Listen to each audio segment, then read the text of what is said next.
ಮೋದಿ ನಮ್ಮ ದೇಶ ಎದೆ ಎತ್ತಿ ನಿಲ್ಬೇಕಂದ್ರೆ ಎಲ್ಲ ಹೊರ ಪ್ರಪಂಚದಲ್ಲಿ ಮೋದಿನೇ ಕಾರಣ. ಕಾಂಗ್ರೆಸ್ ಬರ್ತದೆ ಸರ್. ಕಾಂಗ್ರೆಸ್ 5 ಗ್ಯಾರಂಟಿ ಕೊಟ್ಟವ್ರೆ. ಗ್ಯಾರಂಟಿಗಳಿಂದ ಸ್ವಲ್ಪ ಸರ್ಕಾರ ತೊಂದರೆ ಆಗಿದೆ. ಮೋದಿನೇ ಬರಲಿ ನಮ್ಮ ಆಸೆ. 10 ವರ್ಷ ಮೋದಿ ಸರ್ಕಾರ ನೋಡಿದ್ದೀರಾ? 5 ವರ್ಷ ನಮಗೆ ರಾಹುಲ್ ಗಾಂಧಿ ಅವರಿಗೆ ಅವಕಾಶ ಕೊಡಿ. ಬಿಜೆಪಿ ಅಂದ್ರೆ ತುಂಬಾ ಕೆಲಸಗಳು ಮಾಡಿದ್ದಾರೆ ಸರ್. ಇಲ್ಲೆಲ್ಲ ನಮ್ಮ ಮೋದಿ ಅವರ ಅಲೆಯಿಂದ ಬಿಜೆಪಿ ಬರುತ್ತೆ. ಕಾಂಗ್ರೆಸ್ ಗೆಲ್ಲುತ್ತೆ. 100% ಕಾಂಗ್ರೆಸ್. ವೀಕ್ಷಕರೇ, ನಿಮಗೆಲ್ಲ ಬಂಗಾರಪೇಟೆ ವಿಧಾನಸಭಾ ಕ್ಷೇತ್ರಕ್ಕೆ ಸ್ವಾಗತ. ಈ ಕ್ಷೇತ್ರ ಕಾಂಗ್ರೆಸ್ನ MLA ನಾರಾಯಣಸ್ವಾಮಿ ಅವರ ಕ್ಷೇತ್ರ. ಇಲ್ಲಿನ ಜನ ಯಾರ ಪರವಾಗಿದ್ದಾರೆ, ಯಾರ ವಿರೋಧವಾಗಿದ್ದಾರೆ ನೋಡೇ ಬಿಡೋಣ ಬನ್ನಿ. ಅದೇ ಎಲೆಕ್ಷನ್ ಹೀಟ್ ಹೆಂಗಿದೆ? ಏನ್ ಮಾಮೂಲಿ ನಡೀತಾ ಇದೆ. ಫೈಟ್ ಇದೆಯಾ ಸರ್ ಇಲ್ಲಿ? ಇದೆ, ಫೈಟ್ ಇದೆ. ಫೈಟ್ ಇದೆ. ಯಾರು ಬರ್ಬೋದು? ಬಿಜೆಪಿನ? ನಾವು ಬಿಜೆಪಿ. ಹೌದಾ? ಯಾಕೆ ಬಿಜೆಪಿ? ಮೋದಿ. ಮೋದಿ. ಯಾಕೆ ಮೋದಿ? ಮೋದಿ ನಮ್ಮ ದೇಶ ಎದೆ ಎತ್ತಿ ನಿಲ್ಬೇಕಂದ್ರೆ ಎಲ್ಲ ಹೊರ ಪ್ರಪಂಚದಲ್ಲಿ ಮೋದಿನೇ ಕಾರಣ. ಓಕೆ ಸರ್, ಯಾರು ಬರ್ಬೋದು? ಕಾಂಗ್ರೆಸ್ ಬರ್ತದೆ ಸರ್. ಕಾಂಗ್ರೆಸ್. 5 ಗ್ಯಾರಂಟಿ ಕೊಟ್ಟವ್ರೆ. ಸಾಕಾದಷ್ಟು ಸಹಕಾರ ಮಾಡವ್ರೆ. ನಮ್ಮ MLA ಇಲ್ಲಿ ಬೇಕಾದಷ್ಟು ಕೆಲಸ ಮಾಡಿದ್ದಾರೆ. ಓಕೆ. ಏನ ಯಾವುದೊಂದಕ್ಕೂ ಅನುಕೂಲ ಐತೆ. ಕಾಂಗ್ರೆಸ್ ಬರ್ತದೆ. ಸರ್, ಈಗ ಅವ್ರು ಹೇಳ್ತಿದಾರಲ್ಲ ಗ್ಯಾರಂಟಿ ಕೊಟ್ಟಿದ್ದಾರೆ, ಸಾಕಷ್ಟು ಅನುಕೂಲ ಆಗಿದೆ ಅಂತ ಹೇಳಿ, ಯಾಕೆ ಕಾಂಗ್ರೆಸ್ ಬರ್ಬಾರ್ದು? ಅವ್ರಿಗೆ ಕಾಂಗ್ರೆಸ್ ಇಷ್ಟ, ನಮ್ಗೆ ಬಿಜೆಪಿ ಇಷ್ಟ. ಅಲ್ಲ, ಅಭಿವೃದ್ಧಿ ನೋಡಿ ಮತ ಹಾಕ್ತೀರಾ? ನಿಮ್ಗೆ ಇಷ್ಟ ಅಂತ ಮತ ಹಾಕ್ತೀರಾ ನೀವು? ನಮ್ಗೆ ಇಷ್ಟ ಮೋದಿ. ಅಭಿವೃದ್ಧಿ ಆಗದೆ ಇದ್ರೂ ನಡೆಯುತ್ತೆ. ಇಲ್ಲ, ಅಭಿವೃದ್ಧಿ ಹಾಗೆ ಆಗುತ್ತೆ. ಈ ಕಾಂಗ್ರೆಸ್ ಅವರು ಅಭಿವೃದ್ಧಿ ಮಾಡಿಲ್ವಾ? ಮಾಡಿದ್ದಾರೆ, ಹೌದನ್ನು. ಮತ್ತೆ ಯಾಕೆ ಇಲ್ಲ, ನಮ್ಮ ಕಾಂಗ್ರೆಸ್ ಮೇಲೆ ಬೇಡ? ಮಾಡಿದ್ದಾರೆ. ನಮ್ ಮೇಲೆ ಮೋದಿ ಇರ್ಬೇಕು ಸೆಂಟ್ರಲ್ ಅಲ್ಲಿ. ಓಕೆ ಸರ್, ಏನ್ ಹೇಳ್ತೀರಿ ಈಗ? ಅವ್ರಿಗೆ ಮೋದಿ ಅಂದ್ರೆ ಒಬ್ಬ ವ್ಯಕ್ತಿಯನ್ನ ನೋಡಿ ಮತ ಹಾಕೋರು. ಸರ್, ವ್ಯಕ್ತಿ ಇನ್ನೊಂದು ವ್ಯಕ್ತಿಯಿಂದ ನಮಗೊಂದು ಇದು ಯಾವುದು ಬಂದಿಲ್ಲ. ಯಾವುದೇನು ಬಂದಿಲ್ಲ. ಅವ್ರು ಫಸ್ಟ್ನಲ್ಲೇ 15 ಲಕ್ಷ ಇವು ಈ ಚೆಕ್ಗಳು ಇಸ್ಬಿಟ್ಟು ಡೂಪ್ಲಿಕೇಟ್ ಚೆಕ್ಗಳು ಇದು ಮಾಡಿದಾರೆ ಅವರು. ಅವ್ರನ್ನ ಆವತ್ತು ಹಂಗಾಯ್ತು. ಇವತ್ತು ಇವರು 10 ತಿಂಗಳಲ್ಲಿ 5 ಗ್ಯಾರಂಟಿ ಹೇಳಿದ್ರು. 5 ಗ್ಯಾರಂಟಿ ಕರೆಕ್ಟಾಗಿ ಕೊಟ್ಟವ್ರೆ. ಬಸ್ಗಳಲ್ಲಿ ಬಡವರು ಎಲ್ಲಾನು ಬಸ್ಗಳಲ್ಲಿ ಓಡಾಡ್ತಾ ಇದ್ದಾರೆ. ಎಲ್ಲ ಅನುಕೂಲ ಆಗೈತೆ. ಇವಾಗ ನಾವು ಮಾಡೋದು ಕಾಂಗ್ರೆಸ್ಗೆ. ಓಕೆ, ಕಾಂಗ್ರೆಸ್ ಅಂತಿದ್ರ ಗೌತಮ್ ಯಾರು ಗೊತ್ತಾ? ಗೌತಮ್ ಗೊತ್ತಿಲ್ದಿದ್ರೆ ನಮ್ ಕಾಂಗ್ರೆಸ್ ಗೊತ್ತು. ಕಾಂಗ್ರೆಸ್ ಗೊತ್ತು. ಹೌದು, ಪಕ್ಷ ನೋಡಿ ವ್ಯಕ್ತಿ. ಹೌದು, ಹೌದು, ಹೌದು, ಓಕೆ ಹೌದು. ಸರ್, ನಮಸ್ಕಾರ. ನಿಮ್ಮ ಹೆಸರು? ನಮ್ಮ ಹೆಸರು ಆನಂದ್ ಅಂತ ಸರ್. ಆನಂದ್. ಏನಾಗ್ಬೋದು ಸರ್ ಇಲ್ಲಿ ಚುನಾವಣೆ? ಸರ್, ಟಪ್ ಐತೆ.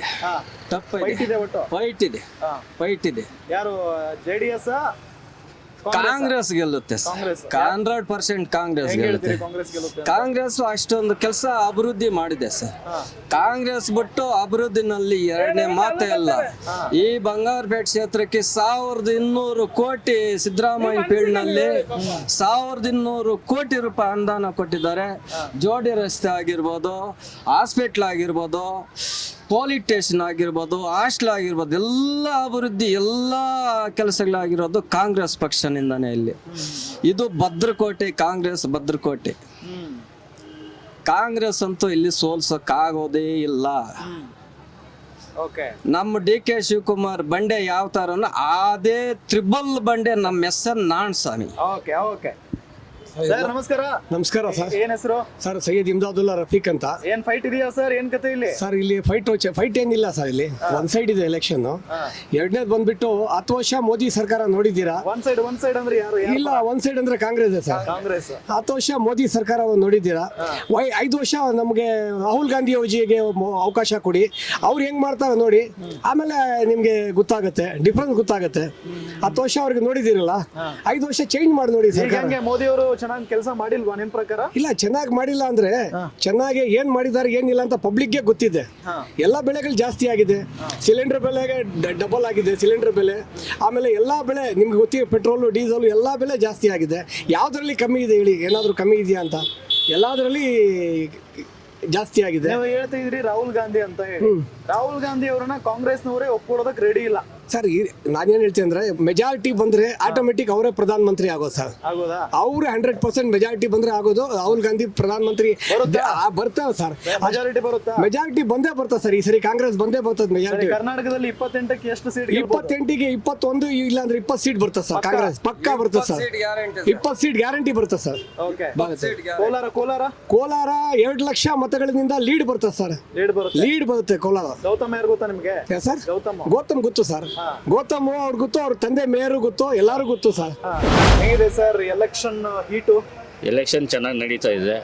ಇಲ್ಲಿ ಬಂದು ಆಲ್ಮೋಸ್ಟ್ ಬಿಜೆಪಿನೇ ಬರುತ್ತೆ. ಬಿಜೆಪಿ ಬರುತ್ತೆ. ಯಾಕೆ ಸರ್ ಬಿಜೆಪಿ? ಬಿಜೆಪಿ ಅಂದರೆ ತುಂಬ ಕೆಲಸಗಳು ಮಾಡಿದ್ದಾರೆ ಸರ್ ಇಲ್ಲೆಲ್ಲ. ನಮ್ಮ ಮೋದಿಯವರ ಅಲೆಯಿಂದ ಬಿಜೆಪಿ ಬರುತ್ತೆ. ಇಲ್ಲಿ ಬಿಜೆಪಿ JDS ಒಂದಾಗಿರೋದ್ರಿಂದ ಆಲ್ಮೋಸ್ಟ್ ಬಿಜೆಪಿ ಬರ್ತದಿಲ್ಲ. ಹೌದಾ? ಈ ಬಿಜೆಪಿ ಬಂದ್ರೆ ಕೋಮು ಗಲಭೆಗಳಾಗ್ಬಿಡ್ತವೆ ಅಂತಾರೆ. ಅವ್ರು ಯಾರು ಏನಾರ ಅನ್ಕೊಳ್ಳಿ ಸರ್, ಬರೋದೇ ಬಿಜೆಪಿ. ಸುಮ್ಮನೆ ತಲೆಗೆ ತುಂಬಿಸ್ತಾ ಇದ್ದಾರೆ ಎಲ್ಲ ಅಷ್ಟೇ. ಅದು ಅರ್ಥ ಮಾಡ್ಕೊಂಡ್ರೆ ಅವ್ರ ಮುಂದೆ ಭವಿಷ್ಯ ಚೆನ್ನಾಗಿರುತ್ತೆ. ಇಲ್ಲಾಂದ್ರೆ ಅವ್ರ ಬಾವಿ ಅವರೇ ತೋರ್ಕೊಬೇಕಲ್ಲ. ಓಕೆ ಓಕೆ ಸರ್, ನಿಮ್ಮ ಹೆಸರು? ನಮ್ಮ ಹೆಸರು ನಾಗರಾಜ್ ಅಂತ ಸರ್. ನಾಗರಾಜ್, ಹೆಂಗಿದೆ ಸರ್? ಬಿಸಿಲಂತೂ ಸಿಕ್ಕಾಪಟ್ಟೆ ಇದೆ. ಇದೆ ಸರ್. ಎಲೆಕ್ಷನ್ ಏಟು ಜೋರಾಗಿದೆ ಅಂತ ಗೊತ್ತಾಗ್ತಾ ಇದೆ. ನಾವು ಅವತ್ತಿಂದ ಅದೇ ಸರ್, ಬಿಜೆಪಿನೇ ಅದು. ಅವ್ರ ಅಕ್ಕಿನ ನಾವು ತಿಂತಾರ ಇವಾಗನು ಇದುವರೆಗೂ. ಕಾಂಗ್ರೆಸ್ ಅವ್ರು ಕೊಡ್ತಿದಾರಲ್ಲ, ಫ್ರೀ ಬಸ್ ಬಿಟ್ಟಿದ್ದಾರೆ, ಕರೆಂಟ್ ಫ್ರೀ ಕೊಟ್ಟಿದ್ದಾರೆ. ಇಲ್ಲ, ಅದು ಅವಶ್ಯಕತೆನೇ ಇಲ್ಲ ಸರ್. ಯಾರು ಕೇಳಿಲ್ವಲ್ಲ ಸರ್ ಅದಕ್ಕೆ. ಫ್ರೀ ಕೇಳಿದ್ರು, ಯಾರನ್ನ ಕೇಳಿದಾರ? ಹೋಗ್ಲಿ ಕರೆಂಟ್ ಫ್ರೀ ಏನೋ ಮಕ್ಳು ಕೊಡ್ಲಿ, ವಯಸ್ಸಾಗಿರೋರು ಕೊಡ್ಲಿ, ಫ್ರೀ ಪಾಸ್ ಮಾಡಲಿ ಬಸ್ಗಳಿಗೆ. ವಯಸ್ಸಾಗಿರೋರಿಗೆ ಫ್ರೀ ಕೊಡಲಿ. ಮತ್ತೆ ಇನ್ನೇನು ಕರೆಂಟ್ ಕೊಟ್ಟಿದ್ದಾರೆ, ಅದು ಯಾರನ್ನು ಕೇಳಿದ್ರ? ಸುಮ್ಮನೆ ಹೆಂಗೋ ಬಡವರಿಗೆಲ್ಲ ಯೂಸ್ ಆಗ್ತಿದೆ. ಯೂಸ್ ಆಗುತ್ತೆ, ಸಾಹುಕಾರರಿಗೂ ಯೂಸ್ ಆಗುತ್ತೆ. ಅದು ಆಗ್ತಿದೆ ಅಲ್ವಾ? ಒಳ್ಳೇದ್ ಮಾಡಿದಾರೆ. ಅವ್ರು ಬಡವ್ರಂಗೆ ಇರ್ತಾರೆ, ಸಾಹುಕಾರಂಗೆ ಇರ್ತಾರಲ್ಲ. ಲೇಡೀಸ್ ಹತ್ರ ಕಿತ್ಕೊಂಡು ಜೆಂಟ್ಸ್ ಹತ್ರ ಕಿತ್ಕೊಂಡು ಲೇಡೀಸಿಗೆ ಕೊಡ್ತಾ ಇದ್ದಾರೆ ಅಷ್ಟೇ ಸರ್. ಬೆಳೆ ಎಲ್ಲ ರೇಸ್ ಕಳಿಸಿ ಮಾಡಿದ್ರು, ಟ್ಯಾಕ್ಸ್ಗಳೆಲ್ಲ ಜಾಸ್ತಿ ಮಾಡಿದ್ರು. ಈ ಜಾಬಿಂದ ತಗೊಂಡು ಲೇಡೀಸ್ಗೆ ಫ್ರೀಯಾಗಿ ಕೊಡ್ತಾ ಇದ್ದಾರೆ ಅಷ್ಟೇ. ಅದ್ರ ಬದಲು ಮಕ್ಕಳಿಗೆ ಎಜುಕೇಶನ್ ಫ್ರೀ ಮಾಡಿದ್ರೆ ಬಡವ್ರ ಮಕ್ಕಳಿಗೆ ಅನುಕೂಲ ಆಗ್ತದೆ ಸರ್. ಅದು ಆ ಫ್ರೀ ಅನ್ನೋದೇ ಬೇಕಾಗಿಲ್ಲ ಯಾರಿಗೂ. ಅದೇನಿದನ್ನು ಮಕ್ಕಳಿಗೆ ಯಾರ್ಯಾರು ಬಡವರು ಇದ್ದಾರೋ ಅವ್ರಿಗೆ ಎಜುಕೇಶನ್ಗೆ ಒಳ್ಳೇದಕ್ಕೆ ಉಪಯೋಗಿಸಿದ್ರೆ ಅವ್ರು ನೆನ್ಸ್ಕೊಳ್ತಾರೆ. ಅಂದ್ರೆ ಮಾಡ್ತಾ ಇದ್ದಾರೆ ಒಳ್ಳೆ ಕೆಲಸ. ಈ ಫ್ರೀ ಅನ್ನೋದು ಬಿಟ್ಬಿಟ್ಟು ಇದು ಒಳ್ಳೆ ಕೆಲಸ ಮಕ್ಕಳಿಗೆ ಏನಿದೆ ಬಡವರಿಗೆ ಇದು ಸ್ಕೂಲ್ಗೆ ಹೋಗೋದಕ್ಕೆ ಇನ್ನೊಂದು ಅನುಕೂಲ ಮಾಡಿಕೊಟ್ರೆ ಅವ್ರಿಗೆ ಅನುಕೂಲ ಆಗುತ್ತೆ. ಕಾಂಗ್ರೆಸ್ ಅಭ್ಯರ್ಥಿ ಯಾರಂತ ಗೊತ್ತಾ ನಿಮ್ಗೆ? ಇಲ್ಲಿ ನಾರಾಯಣ ಸ್ವಾಮಿ ಅವರು ಇಲ್ಲಿ MLA ಆಗಿದ್ದಾರೆ. ಅವರು ಇಲ್ಲಿ ಓಕೆ. ಈಗ ಲೋಕಸಭಾ ಗೌತಮ್ ಸರ್ ಅವರು.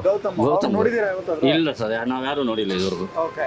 ಇಲ್ಲಿ ನಾರಾಯಣ ಸ್ವಾಮಿ ಅವರು ಇಲ್ಲಿ ಬಂಗಾರಪೇಟೆಗೆ ಅವ್ರು ಕರೆಕ್ಟ್ ಆಗಿದ್ದಾರೆ ನಮ್ಗೆ MLA ಅವರು. ಓಕೆ. ಇದಕ್ಕೆ ಬಂದು MP ಗೆ ಬಂದು ನಮ್ಗೆ BJP ಅವರೇ ಬರ್ಬೇಕು. ಮೋದಿನೇ ಪ್ರಧಾನಿ ಆಗ್ಬೇಕು. ಮೋದಿನೇ ಆಗ್ಬೇಕು. Okay, thank you sir. ನಿಮ್ಮ ಹೆಸರು? ನಮ್ಮ ಹೆಸರು ರವೀಂದ್ರ ಅಂತ. ಏನಾಗ್ಬೋದು ಸರ್? ಫೈಟ್ ಇದೆಯಾ ಇಲ್ಲಿ? ಸರ್ ಫೈಟ್ ಇದೆ, ಆದರೆ ನಾವು ಯಾವುದೇ ರಾಜಕೀಯ ಪಕ್ಷದ ಕುರಿತು ಹೇಳ್ತಾ ಇಲ್ಲ. BJP ಅವರಾಗ್ಬೋದು, ಕಾಂಗ್ರೆಸ್ ಅವರಾಗ್ಬೋದು, ಅವ್ರ ಬೇಳೆ ಬೇಯಿಸ್ಕೊಂತಾರೆ, ಅದು ಓಕೆ. ಆದರೆ ಇಲ್ಲಿ ಹೆಣ್ಣು ಮಕ್ಕಳಿಗೆ ರಕ್ಷಣೆ ಅನ್ನೋದಕ್ಕೆ ಯಾರು ಮುಂದೆ ಬರ್ತಾ ಇಲ್ಲ. ಈಗ ಏನು ಕಳೆದ ನಿನ್ನೆ ನೇಹಾ ಅನ್ನೋ ಒಬ್ಬ ಹುಡುಗಿಗೆ ಹುಬ್ಳಿಯಲ್ಲಿ ಕೊಲೆ ಆಗಿದೆ, ಅದ್ರ ಬಗ್ಗೆ ಯಾವುದೇ ಸರ್ಕಾರ ಅದ್ರ ಬಗ್ಗೆ ಯಾರು ಗಮನ ಹರಿಸ್ತಾ ಇಲ್ಲ. ಅವನು ಸದ್ಯಕ್ಕೆ ಬಂಧನ ಮಾಡಿದ್ದಾರೆ, ಆದರೆ ಅವನಿಗೊಂದು ಶಿಕ್ಷೆ ಕೊಡಬೇಕು ಅಂತ ಹೇಳ್ಬಿಟ್ಟು ಯಾರು ಮುಂದೆ ಬರ್ತಾ ಇಲ್ಲ. ಈಗಾಗಲೇ ಕಳೆದ ಸೌಮ್ಯ ಪ್ರಕರಣ ಆಗಿರ್ಬೋದು, ಸೌಜನ್ಯ ಆಗಿರ್ಬೋದು, ಬೇಕಾದಷ್ಟೆಲ್ಲ ಆಯ್ತು. ಜಸ್ಟ್ ಅವ್ರನ್ನ ಅರೆಸ್ಟ್ ಮಾಡ್ತಾರೆ, 3 ತಿಂಗಳವರೆಗೂ ಅದನ್ನ ಮುಚ್ಚಿಟ್ಕೊಂಡಿರ್ತಾರೆ, ಮತ್ತೆ ಅವ್ರನ್ನ ಈಚೆ ಕಡೆ ರಿಲೀಸ್ ಮಾಡ್ಕೊಡ್ತಾರೆ. ಫಸ್ಟ್ ಮಾಡಬೇಕಾಗಿರೋದು ಖಂಡಿತವಾಗ್ಲೂ BJP ಬಂದ್ರು ನಾವು ಬೇಡ ಅಂತ ಹೇಳಲ್ಲ, ಕಾಂಗ್ರೆಸ್ ಬಂದ್ರು ಹೋಗಲ್ಲ. ಫಸ್ಟ್ ಮಾಡಬೇಕಾಗಿರೋಂಥ ಕೆಲಸ ಈ ಆಳುವಂಥ ಸರ್ಕಾರಗಳು ಹೆಣ್ಣು ಮಕ್ಕಳಿಗೆ ರಕ್ಷಣೆ ಕೊಡಬೇಕು. ಇವತ್ತೇನು ಬಂಗಾರಪೇಟೆ ಅಂತ ಹೇಳ್ತಿಲ್ಲ ನಾನು, ಇಡೀ ಕರ್ನಾಟಕದಲ್ಲಿ ಎಲ್ಲೆಲ್ಲಿ ಬಾಲಕಿಯರ ಕಾಲೇಜುಗಳಿದೆ, ಹೆಣ್ಮಕ್ಳ ಕಾಲೇಜುಗಳು, ಸ್ವಂತ ಹೋಗಿ ಅವ್ರ ಕಾಲೇಜಲ್ಲಿ ಪಾಠ ಕಲ್ತು ಮನೆಗೆ ಬರೋದಕ್ಕೂ ಧೈರ್ಯ ಇಲ್ಲ ಅಂತ ಇದರಲ್ಲಿ ಯಾವ ಸರ್ಕಾರ ನಾವು ಆಳ್ಬೇಕು ಅಂತಿದೆ. ಅವ್ರಿಗೆ ರಕ್ಷಣೆ ಕೊಡಬೇಕು. ಹೆಣ್ಣು ಮಕ್ಕಳಿಗೆ ಅಲ್ಲಿ ಒಂದು ದೌರ್ಜನ್ಯ ಸಮಿತಿಯನ್ನ ಕಟ್ಟಬೇಕಲ್ಲಿ. ಪ್ರತಿ ಕಾಲೇಜ್ಗಳಲ್ಲೂ ದೌರ್ಜನ್ಯ ಏನು ನಿರಂತರ ಸಮಿತಿ ಕಟ್ಟಬೇಕು, ಆಯ್ತಾ? ಇವುಗಳನ್ನ ಫಸ್ಟ್ ಇವ್ರು ಮಾಡಬೇಕು ಅಂತೇಳಿ ನಾನು ಹೇಳ್ತೀನಿ. ಆಮೇಲೆ ಯಾವ ಸರ್ಕಾರ ಆದ್ರೂ ಬರಲಿ, ಯಾವುದೇ ಸರ್ಕಾರ ಬರಲಿ, ಫಸ್ಟ್ ಹೆಣ್ಮಕ್ಳಿಗೆ ಗಮನ ಹರಿಸ್ಬೇಕು. ನಮ್ಮ ನರೇಂದ್ರ ಮೋದಿ ಅವರು ಹೇಳ್ತಾರೆ ಬೇಟಿ ಪಡಾವೋ ಬೇಟಿ ಬಚಾವೋ ಅಂತ ಬಿಟ್ಟು, ಅವ್ರಿಗೆ ಸಹ ಹೇಳ್ತಾ ಇದ್ದೀನಿ. ಫಸ್ಟ್ ಅವರೇ ಬಂದ್ರು ನಾನು ಬೇಡ ಅಂತ ಹೇಳಲ್ಲ, ಅವರೇ ಬಂದ್ರೂ ಫಸ್ಟ್ ಹೆಣ್ಮಕ್ಳ ಕಡೆ ಗಮನ ಹರಿಸಿ ಕೆಲಸ ಮಾಡಬೇಕು ಅಂತ ನಾನು ಹೇಳ್ತೀನಿ ನಾನು. ಓಕೆ. ಈಗ ಈ ಒಂದು ಕ್ಷೇತ್ರಕ್ಕೆ ಅಂದ್ರೆ ಕೋಲಾರ ಲೋಕಸಭಾ ಕ್ಷೇತ್ರದ ಬಗ್ಗೆ ಮಾತಾಡೋದಾದ್ರೆ ಇಲ್ಲಿ ಯಾರು ಬಂದ್ರೆ ಒಳ್ಳೇದು ನಿಮ್ ಪ್ರಕಾರ? ಅವ್ರು ಗೆದ್ಮೇಲೆ ಗೊತ್ತಾಗುತ್ತೆ ಯಾರು ಬಂದ್ರು ಅಂತ. ಹಿಂದೆ ಬಂದಿರೋ ಯಾರು ಬೆಸ್ಟ್?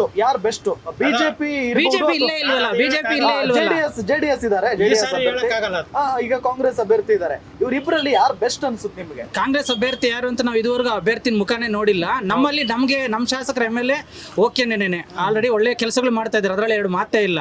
ಅವ್ರು ಓಕೆ. ಈಗ ಬಂದಿರೋಂಥ ವ್ಯಕ್ತಿ ನಾವು ಯಾರು ಅಂತ ನೋಡಿಲ್ಲ, ಗೌತಮ್ ಯಾರು ಅಂತ ಗೊತ್ತಿಲ್ಲ. ಹೊಸ ವ್ಯಕ್ತಿ ಬಂದಿದ್ದಾರೆ, ಆಯ್ತು. ಹಂಗನ್ಬಿಟ್ಟು ಮಲ್ಲೇಶ್ ಬಾಬು ಅಣ್ಣವರು ಈಗಾಗಲೇ 2 ಸತಿ ನಿಂತು ಸೋತಿದ್ದಾರೆ ಶಾಸಕರಲ್ಲಿ. ಅವರೇನೋ ಮುಖಪರಿಚಯ ಇದೆ. ಹಾಗಾಗಿ ಯಾರೇ ಬರಲಿ ಒಳ್ಳೆ ಕೆಲಸ ಮಾಡಲಿ ಅಂತ ಹೇಳ್ತೀನಿ ನಾನು. BJP ಪರವಾಗೂ ಹೇಳಲ್ಲ, ಕಾಂಗ್ರೆಸ್ ಪರವಾಗೂ ಹೇಳಲ್ಲ, ಒಟ್ನಾಗ ಒಳ್ಳೆ ಕೆಲಸ ಮಾಡೋರು ವ್ಯಕ್ತಿ ಬಂದು. ಸರಿ ನಾನು ಇನ್ನೊಂದು ಪ್ರಶ್ನೆ, ಗ್ಯಾರಂಟಿ ಕೊಟ್ಟಿದ್ದಾರೆ, ಗ್ಯಾರಂಟಿಗಳ ಬಗ್ಗೆ ನಿಮ್ಮ ಅಭಿಪ್ರಾಯ? ಗ್ಯಾರಂಟಿ ಕೊಟ್ಟಿದ್ರು, ಅವ್ರು ನುಡಿದಂತೆ ನಡ್ಕೊಂಡಿದ್ದಾರೆ, ಅದರಲ್ಲಿ ಎರಡು ಮಾತೇ ಇಲ್ಲ. ನಡೆದಿದ್ದಾರೆ, ನಡ್ಕೊಂಡಿದ್ದಾರೆ. ಅದು ಜನರಿಗೆ ಯೂಸ್ ಆಗ್ತಿದೆಯಾ ಅಥವಾ ರಾಜ್ಯಕ್ಕೆ ಹೊರೆ ಆಗ್ತಿದೆಯಾ? ಯೂಸ್ ಆಗ್ತಾ ಇದೆ ಅಂದ್ರೆ ನಮ್ಮ ಜನಗಳು ಕರೆಕ್ಟ್ ಆಗಿ ಅವ್ರ ದಾಖಲೆಗಳು ಏನು ಕರೆಕ್ಟ್ ಆಗಿದೆ ಎಲ್ಲರ ಕುಟುಂಬಕ್ಕೂ ಆಲ್ರೆಡಿ ಬೀಳ್ತಾ ಇದೆ. ಈ ದಾಖಲೆಗಳು ಕರೆಕ್ಟ್ ಯಾರಿಗಿರಲ್ವೋ ಅವ್ರಿಗೆ ಬೀಳ್ತಾರಲ್ಲ, ಅವ್ರೇನು ಹೇಳ್ತಾರೆ ನಮಗೆ ಬಿದ್ದಿಲ್ಲ, ಬೇಕಾದವ್ರಿಗೆ ಬಿತ್ತು ಅಂತಾರೆ. ಆದರೆ ಸರ್ಕಾರ ಮಾಡ್ಬೇಕಾದ್ರೆ ರೂಲ್ಸ್ ಅವ್ರಿಗೊಂದು ಇವ್ರಿಗೊಂದು ಅಂತ ಸರ್ಕಾರದ ಕಣ್ಣಲ್ಲಿ ಯಾವುದೂ ನೋಡಿಲ್ಲ, ಎಲ್ರಿಗೂ ಹಾಕಿದ್ದಾರೆ. ಇವ್ರ ದಾಖಲೆಗಳು ಸ್ವಲ್ಪ ಏನಾದ್ರು ಇದರಲ್ಲಿ ಇರೋದ್ರಿಂದ ಅವ್ರಿಗೆ ಹೋಗಿರಲ್ಲ ಅಷ್ಟೇ. Okay okay sir. ಖಂಡಿತವಾದ ಕಾಂಗ್ರೆಸ್ ಗೆಲ್ಲುತ್ತೆ. ಕಾಂಗ್ರೆಸ್ ಗೆಲ್ಲುತ್ತೆ. ಹೇಗೆ ಹೇಳ್ತೀರಾ ಕಾಂಗ್ರೆಸ್ ಗೆಲ್ಲುತ್ತೆ ಅಂತ? ಈಗ ತಾನೇ ಅವರು ನಮ್ಮ ಸ್ನೇಹಿತರು ಹೇಳಿದ್ರು ಹೆಣ್ಮಕ್ಳಿಗೆ ರಕ್ಷಣೆ ಇಲ್ಲ ಅಂತ ಹೇಳಿದ್ರು. ಅವ್ರು ಹೇಳ್ತಾರದು ಸ್ಪಷ್ಟವಾಗಿ ಹೇಳ್ತಾರೆ, ಹೆಣ್ಮಕ್ಳಿಗೆ ದೇಶದ ರಕ್ಷಣೆನೇ ಇಲ್ಲ. ಅದಕ್ಕೆ ಮುಖ್ಯವಾದ ಕಾರಣ ಅಂದರೆ ಈ ಮೋದಿ ಸರ್ಕಾರ. ನರೇಂದ್ರ ಮೋದಿ ಅವರ ಸರ್ಕಾರದಲ್ಲಿ ಆಡಳಿತದಲ್ಲಿ ಮಣಿಪುರಲ್ಲಿ ಆಗಿದ ಘಟನೆ, ಮಣಿಪುರಿಂದ ಹಿಡಿದು ಇಲ್ಲಿರೋ ಮಾರಿಕುಪ್ಪಂ ತನಕ ಎಲ್ರಿಗೂ ಅದ್ರ ಬಗ್ಗೆ ತಿಳುವಳಿಕೆ ಬಂದಿದೆ. ಇದಕ್ಕೆ ಮುಖ್ಯವಾದ ಕಾರಣ ಏನಪ್ಪ ಅಂತ ಹೇಳಿದ್ರೆ ಇವರ ದೌರ್ಜನ್ಯ. ಇವರು ದೇಶದ ಒಂದು ಸರ್ಕಾರ, ಇದು ಕೋಮುಗಲಭೆಗೊಳಿಸುವಂಥ ಸರ್ಕಾರ ಇದು. ಈ ಸರ್ಕಾರ ನಮ್ಮನ್ನು ಬಿಟ್ಟು ತೊಲಗಬೇಕು ಅಂದರೆ ನಿಶ್ಚಯವಾಗಿ ಕಾಂಗ್ರೆಸ್ ಬರಬೇಕು. ಕಾಂಗ್ರೆಸ್ ಬಂದರೆ ಮಾತ್ರ ಇದನ್ನ ತಡೆಗಟ್ಟಲಾಗೋದು. ರಾಜ್ಯದಲ್ಲಿ ಕಾಂಗ್ರೆಸ್ ಸರ್ಕಾರ ಇದೆ, ರಾಜ್ಯದಲ್ಲೇ ಹುಬ್ಬಳ್ಳಿ ಇದೆ. ಹುಬ್ಬಳ್ಳಿ ಕಾಲೇಜಲ್ಲಿ ಒಂದು ನೇಹ ಅನ್ನೋ ಹುಡುಗಿ ಕೊಲೆ ಆಗುತ್ತೆ. ಸರ್ಕಾರ ಹೋಯ್ತಾ? ಮುಖ್ಯಮಂತ್ರಿಗಳು ಹೋದ್ರ, ಉಪಮುಖ್ಯಮಂತ್ರಿಗಳು ಹೋದ್ರ, ಯಾರಾದ್ರೂ ಸಚಿವರುಗಳು ಹೋದ್ರ? ಕೇಂದ್ರ ಸರ್ಕಾರದ ಲೋಕಸಭಾ ಚುನಾವಣೆ ನಡೀಬೇಕಾದ್ರೆ ಲಾ ಆ್ಯಂಡ್ ಆರ್ಡರ್ ಏನು ಮೇಂಟೈನ್ ಮಾಡಬೇಕು ಅದನ್ನ DC ಅವರು ಮತ್ತು ಅಲ್ಲಿರುವಂಥ ಸಿಬ್ಬಂದಿಗಳು ಆಲ್ರೆಡಿ FIR ಫೈಲ್ ಮಾಡಿದ್ದಾರೆ. ಅದ್ರ ಮೇಲೆ ಏನು ನಡವಳಿಕೆ ಕೊಡಬೇಕು ಅದನ್ನು ತೊಗೊಂಡಿದ್ದಾರೆ. ಚುನಾವಣೆ ಟೈಮಲ್ಲಿ ಸಿದ್ದರಾಮಯ್ಯ ಅವರು CM ಆಗಲಿ ಇನ್ನೊಬ್ಬರು ಅವರು ಅಲ್ಲಿ ಹೋದಾಗ ಖಂಡಿತ ಅವ್ರನ್ನ ಭೇಟಿ ಮಾಡ್ತಾರೆ. ಸಿದ್ದರಾಮಯ್ಯ ಅವ್ರ ರೆಪ್ರೆಸೆಂಟ್ ಯಾರಿದ್ದಾರೆ, MLA ಇದ್ದಾರೆ, MLA ಹೋಗಿದ್ದಾರಲ್ವಾ ಸಾಕಲ್ಲ. ಎಲ್ಲ ಕಡೆ ಸಿದ್ದರಾಮಯ್ಯ ಅವರು CM ಹೋಗ್ಬೇಕಂತ ಅಗತ್ಯ ಇದೆ ಇಲ್ಲವಲ್ಲ. ಅವರು ಯಾವ ಪ್ರತಿಭಟನೆ ಅವ್ರಿಗೆ ರೆಪ್ರೆಸೆಂಟೇಟಿವ್ ಇದ್ದಾರೆ ಹೋಗಿ ನೋಡಿಕೊಂಡು FIR ಫೈಲ್ ಮಾಡಿದ್ರೆ ಯಾವುದೇ ಜಾಗದಲ್ಲಿ ಯಾವುದೇ ಜನರು ಯಾವುದೇ ಒಂದು ಹೆಣ್ಮಕ್ಳಿಗೆ ಅವಮಾನ ಆದರೆ ಕಷ್ಟ ಆದರೆ ಅದು ತನಿಖೆ ಮಾಡೇ ಮಾಡ್ತಾರೆ. ಈಗ ಒಂದು ಆರೋಪ ಇರುತ್ತೆ ಸಹಜವಾಗಿ ಯಾವಾಗಲೂ ಕೂಡ, ಕಾಂಗ್ರೆಸ್ ಬಂದ್ಬಿಟ್ರೆ ಮುಸ್ಲಿಮರು ಎಲ್ಲೋ ಒಂದ್ ಕಡೆ ಅಂದ್ರೆ ಮುಸ್ಲಿಮರ ಓಲೈಕೆಯಲ್ಲಿ ಕಾಂಗ್ರೆಸ್ ತೊಡಗುತ್ತೆ, ಆಮೇಲೆ ಮುಸಲ್ಮಾನರ ಒಂದು ಅಟ್ಟಹಾಸ ಜಾಸ್ತಿ ಆಗ್ಬಿಡುತ್ತೆ ಅಂತೆಲ್ಲ ಮಾತಾಡ್ತಾರೆ. 140 ಕೋಟಿ ಜನರಿಗೆ ಪ್ರಧಾನಿ ಹೇಳ್ತಾರಲ್ಲ, ನಮ್ಮ ದೇಶದಲ್ಲಿ 140 ಕೋಟಿ ಜನರಿದ್ದಾರೆ, ಕರ್ನಾಟಕದಲ್ಲಿ 6 ಕೋಟಿ ಜನರಿದ್ದಾರೆ ಯಡಿಯೂರಪ್ಪ ಹೇಳ್ತಾರಲ್ಲ. ಆ 6 ಕೋಟಿದಲ್ಲಿ ಮುಸ್ಲಿಂ ಅವ್ರನ್ನ ಮೈನಸ್ ಮಾಡಿದ್ರೆ ಇಲ್ಲ ಸೇರಿಸಿ ಹೇಳಿದ್ದೀರಾ? ಆ ಮುಸ್ಲಿಂ ಅವ್ರನ್ನ ಮೈನಸ್ ಮಾಡಿ ಹೇಳಿದರೆ ಹಿಂದಿನಿಂದ ಹೇಳಿ BJP ಸರ್ಕಾರ ಯಾವುದೇ ಬರಲಿ ಎಲ್ಲೇ ಇರಲಿ ಅವ್ರು ಹೇಳಿ ಮುಸ್ಲಿಮರನ್ನು ಬಿಟ್ಟು ನಾವು ಅಲ್ಪಸಂಖ್ಯಾತರನ್ನು ಬಿಟ್ಟು ಇಷ್ಟು ಕೋಟಿ ಜನರಿಗೆ ಮಾತ್ರ ನಾನು ಪ್ರಧಾನಿ ಅಂತ ಹೇಳಲಿಕ್ಕೆ. ಈಗ ಲೋಕಸಭೆ ಚುನಾವಣೆ ಬಂತಲ್ವಾ, ಯಾರು ಗೆಲ್ಬೇಕು ನಿಮ್ಗೆ? BJPನ ಕಾಂಗ್ರೆಸ್? ಕಾಂಗ್ರೆಸ್ ಆಗಲ್ಲ. ಕಾಂಗ್ರೆಸ್ ಆಗಲ್ಲ. ಯಾಕಾಗಲ್ಲ? ಏನೋ ಗೊತ್ತಿಲ್ಲ. ಕಾಂಗ್ರೆಸ್ನವ್ರು ಒಳ್ಳೆಯವರಲ್ವಾ?